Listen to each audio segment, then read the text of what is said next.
अखन अहाँ सुनि रहल छी मुकेश दीवाना का।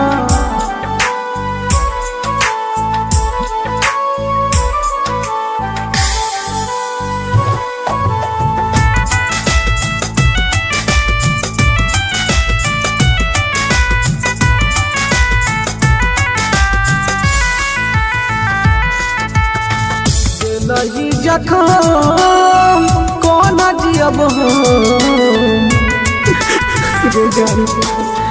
दिलही जखम कोन जियब हम दिल तोड़े गेला हमर सत भतरी सनम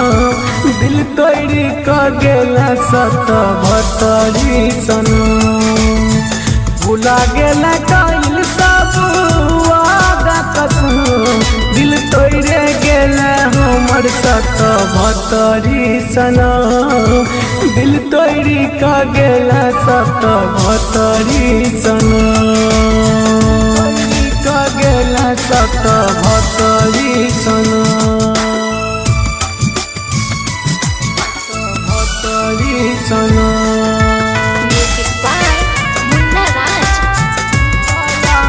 अब हमरा घुटैया दिल तोड़ी का गेला भतरी सनम बन चल जान तू गे साथी सवित्री तब किया मरना छोड़ी कारज के भीतरी कारज के भीतरी बन चल जान तू गे साथी सवित्री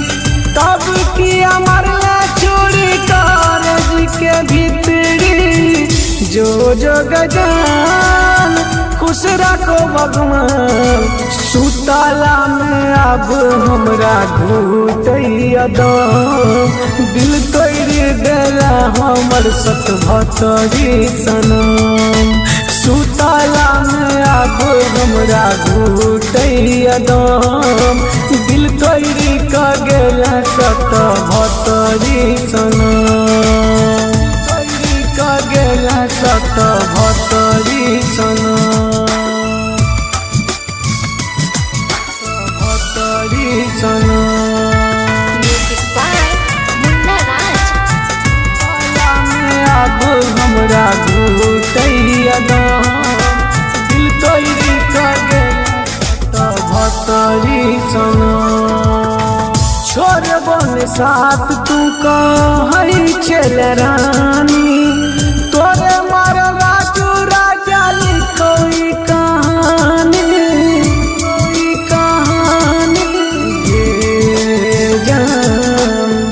छोड़ बन साथ तू कहै छल रानी तोरे मार राजू चंदन कोई कहानी मुकेश दीवाना के बनेला बेगाना भूलै खातिर तोरा रोज पियै छिराम दिल तोड़ देला हमर सत भतरी सनम भूलै खातिर तोरा रोज पियै छिराम दिल तोड़ क गेला सत भतरी सनम भतरी सनम।